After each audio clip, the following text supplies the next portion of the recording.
अगर मैं आपसे कहूं कि इस धरती पर आज भी एक ऐसा योद्धा जिंदा है जो हजारों सालों से मरने की भीख मांग रहा है, जिसके शरीर के घाव कभी नहीं भरते और जिसकी चीखें आज भी सुनाई देती हैं, तो क्या आप यकीन करेंगे? ये कोई कहानी नहीं, ये सच है। और उस श्रापित अमर योद्धा का नाम है अश्वत्थामा।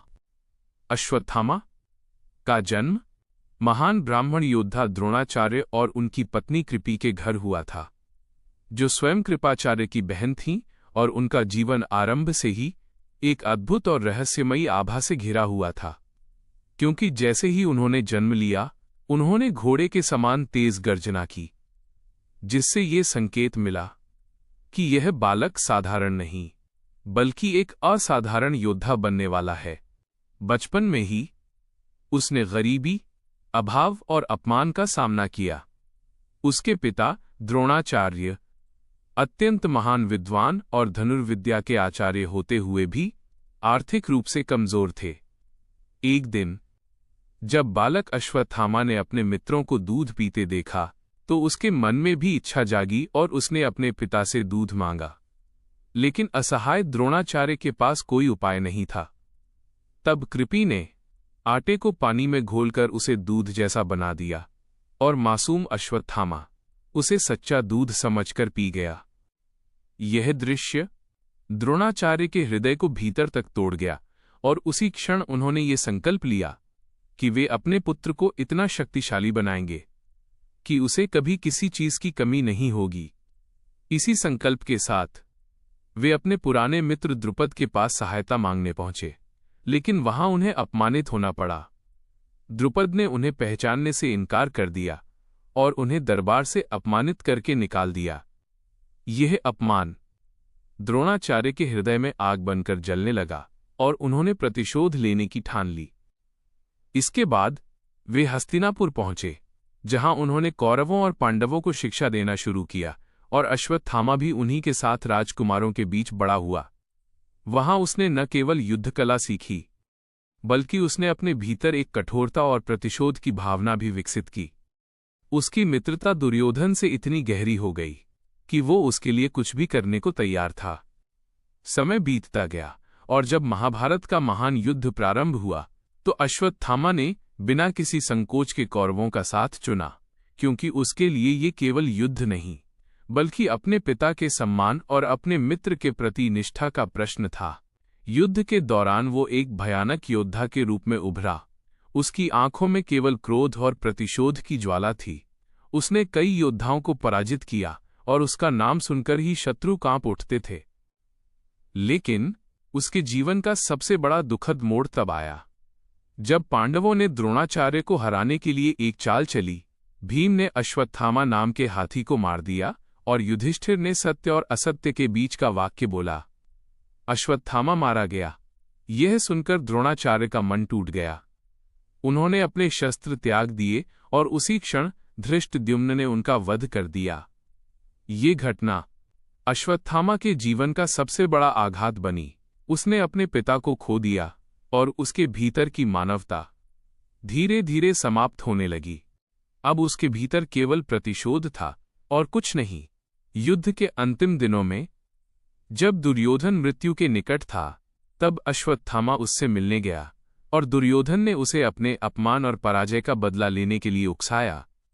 यह सुनकर अश्वत्थामा का क्रोध अपने चरम पर पहुंच गया, और उसने रात के अंधेरे में पांडवों के शिविर पर हमला करने का निश्चय किया। वो अपने साथ कृपाचार्य और कृतवर्मा को लेकर वहां पहुंचा, और सोते हुए सैनिकों का निर्दयता से वध करना शुरू कर दिया। उसका मन इतना अंधा हो चुका था कि उसने निर्दोष और दोषी में कोई अंतर नहीं किया। उसने द्रौपदी के 5 पुत्रों को भी मार डाला, जिन्हें वो पांडव समझ बैठा। ये महाभारत का सबसे भयानक और अधर्मपूर्ण कृत्य माना जाता है। जब पांडवों को ये समाचार मिला, तो वे क्रोध से भर उठे और अश्वत्थामा का पीछा करने लगे, अपनी जान बचाने और अंतिम प्रतिशोध के रूप में।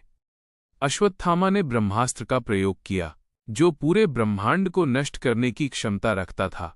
इसके उत्तर में अर्जुन ने भी ब्रह्मास्त्र छोड़ा, लेकिन श्रीकृष्ण के आदेश पर अर्जुन ने अपना अस्त्र वापस ले लिया, जबकि अश्वत्थामा ऐसा नहीं कर सका और उसने अपने अस्त्र को अभिमन्यु के अजन्मे पुत्र की ओर मोड़ दिया, जिसे श्री कृष्ण ने अपनी दिव्य शक्ति से बचा लिया। इसके बाद श्री कृष्ण ने अश्वत्थामा को कठोर श्राप दिया कि वो युगों युगों तक पृथ्वी पर भटकता रहेगा। उसके शरीर के घाव कभी नहीं भरेंगे और उसके माथे की दिव्य मणि छीन ली जाएगी, जिससे उसकी शक्ति समाप्त हो जाएगी और वो सदैव पीड़ा और अकेलेपन में जीवन बिताएगा। और तब से लेकर आज तक कहा जाता है कि वो इस पृथ्वी पर जीवित है। वो जंगलों में, खंडहरों में, प्राचीन मंदिरों के आसपास भटकता रहता है। कई लोगों का दावा है कि उन्होंने उसे देखा है, एक ऐसे व्यक्ति के रूप में जिसके शरीर पर कभी न भरने वाले घाव हैं, जिसकी आंखों में अनंत पीड़ा है और जो हमेशा अपने किए गए पापों का बोझ उठाए घूम रहा है।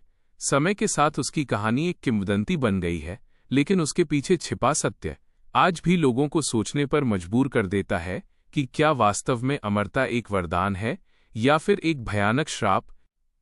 और इसी प्रश्न के साथ अश्वत्थामा की ये कहानी केवल एक योद्धा की कहानी नहीं रह जाती, बल्कि यह एक गहरी सीख बन जाती है कि जब मनुष्य क्रोध और प्रतिशोध में अंधा हो जाता है तो वह खुद अपने ही जीवन को नष्ट कर देता है और अंत में उसे केवल पश्चाताप और अकेलापन ही मिलता है। और इसी प्रकार यह कथा युगों युगों तक सुनाई जाती रहेगी, एक ऐसे अमर योद्धा की कहानी के रूप में जो अपने कर्मों के कारण सदा के लिए श्रापित हो गया और जो आज भी इस संसार में कहीं न कहीं अपने पापों का प्रायश्चित कर रहा है। और उसकी ये अंतहीन यात्रा हमें यह याद दिलाती है कि शक्ति का सही उपयोग ही मनुष्य को महान बनाता है और गलत उपयोग उसे विनाश की ओर ले जाता है। और यही कारण है कि महाभारत में अश्वत्थामा की कथा एक चेतावनी के रूप में अमर हो गई है, जो हर युग में लोगों को यह सिखाती है कि धर्म और अधर्म के बीच की रेखा को कभी पार नहीं करना चाहिए, क्योंकि एक बार यदि वो रेखा पार हो जाए तो वापस लौटना असंभव हो जाता है और मनुष्य को जीवन भर उसके परिणाम भुगतने पड़ते हैं। 2.